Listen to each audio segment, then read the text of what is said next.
Good morning. I hope you're well. We got rainbows. See that? That's the spectrum of the sun. That's exactly what that is. Right now we're looking at,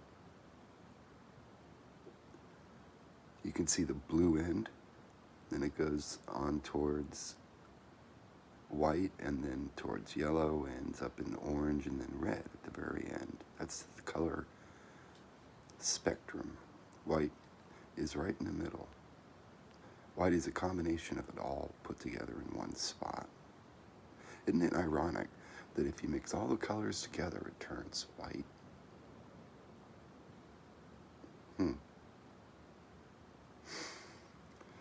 So this is chapter 5 of the I Ching series.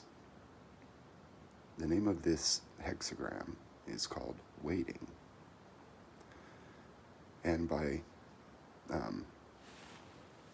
just so we have an idea, I want to tell a little story about this book, this particular book. I showed this book to somebody the other day, and they said, "My God, that is an old book." I'm like, yeah, it is. And in many ways, it tells the story of my life. It's been with me for so long. There are notes inside, there are cards inside, there are drawings. Some guy at some point drew that. It says, "He fails God never." And it got wet out here on the Oregon coast. And what happened is all the little drawings and pictures and stuff kind of imprinted into the pages before and after. There's underlined sections. People have left little notes, footnotes, and you can see this has been a source of great wisdom and great power to a lot of people, not just me. And it really does tell the story of my life. And this time around, I'm really going through it from an analytical perspective. And that's what this series is about. It'll end up 64 videos long, as there are 64 chapters. And I'm going to try to analyze it from what I've learned over the years and put that out there. And there's a couple of you, I think, who are watching. I notice that I don't get many views, but the analytics show that people watch. So thank you. Actually, thank God. It's not, I'm just putting it out there. So in the first 4 chapters, it's kind of like being born, if you will. You have the creative, which works together with the receptive to create all things, life in particular. However, in chapter 3, difficulty at the beginning, it shows that it's never going to be easy. Life is hard. Bottom line, life isn't meant to be easy. You're lucky to have it. Be willing to work for it. That's the point. You know, in chapter 4, Youthful Folly, now we're here. Now we have life. Now we have an experience. The young fool doesn't mean the person who's stupid. It means it's somebody who just is like a kid at a toy store, you know, going along in the lanes, going, I want this and I want that, and pure ego, basically, is what the youthful fool is, until they learn, until they find a teacher, until they find appropriate respect for that teacher, and therefore accumulate wisdom and become less of a fool. And now, chapter 5, we have waiting. It is perhaps one of the most important, and maybe the first lesson that the young fool needs to learn.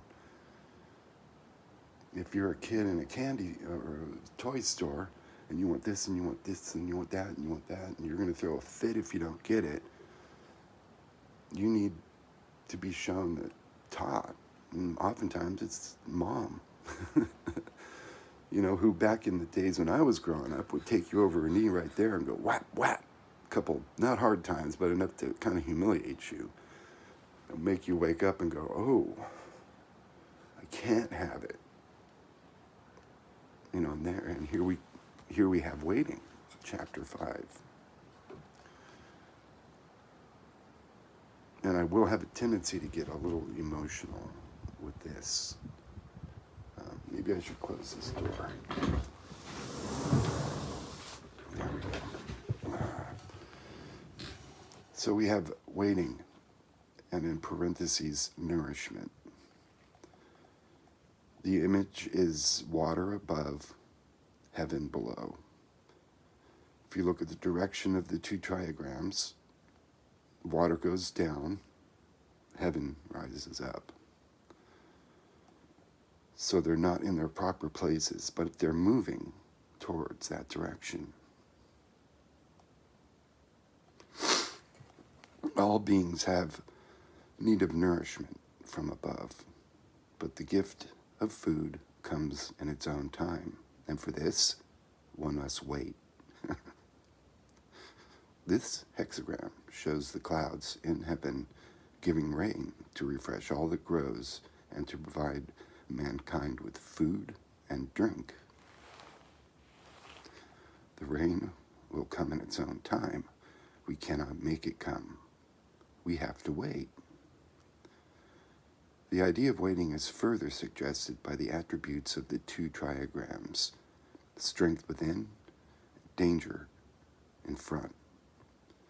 Strength in the face of danger does not plunge ahead, but bides its time, whereas weakness in the face of danger grows agitated and has not the patience to wait.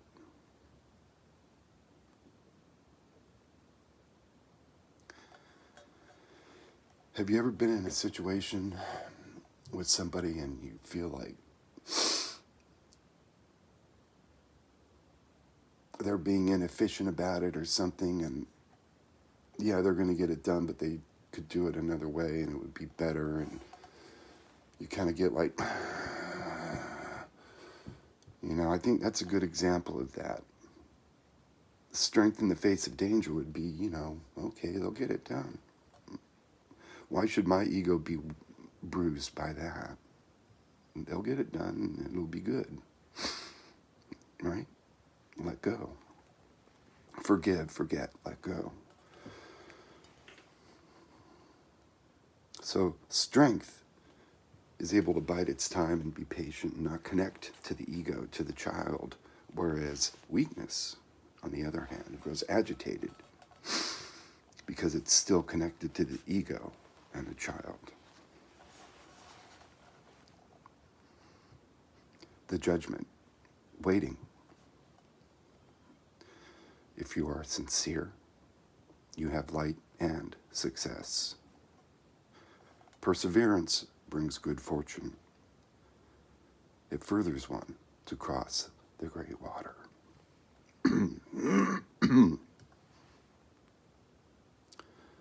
Waiting is not mere empty hoping. It has the inner certainty of reaching the goal. Such certainty alone gives that light which leads to success. This leads to the perseverance that brings good fortune and bestows the power to cross the great water. One is faced with a danger that has to be overcome. Weakness and impatience can do nothing. Only a strong person can stand up to their fate, for their inner security enables them to endure to the end.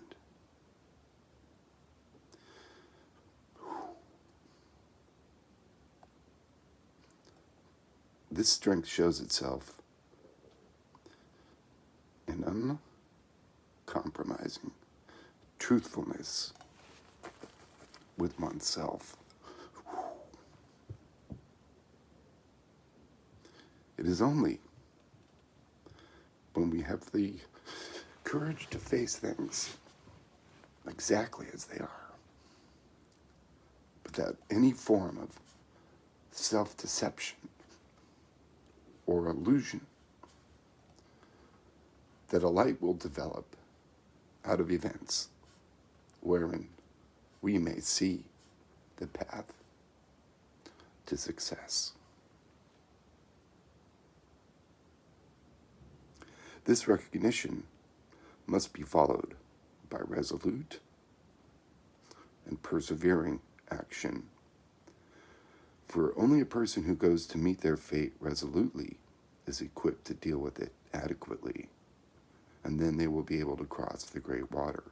That is to say, they will be capable of making the necessary decision and surmounting the danger. The image. Clouds rise up to heaven. This is the image of waiting. Thus, the superior man he eats and drinks and is joyous and of good cheer. Very important.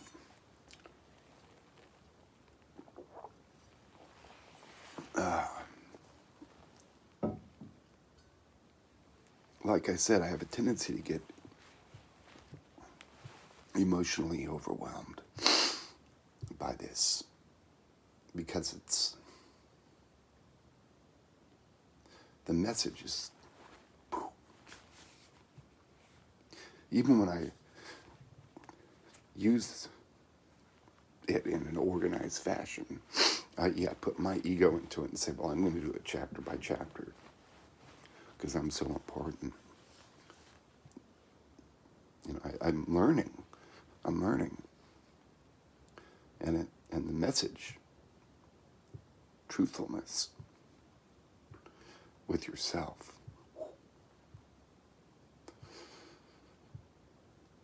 That's where you have to step outside of yourself, if you will. That is where you have to really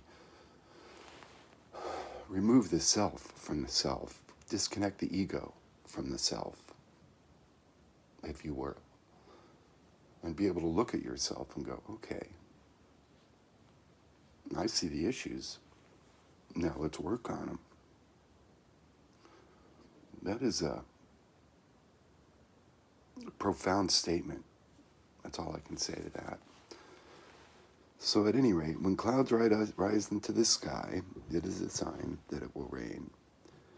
There is nothing to do but wait until the rain falls. It is the same in life when destiny is at work. We should not worry and seek to shape the future by interfering with things before the time is ripe.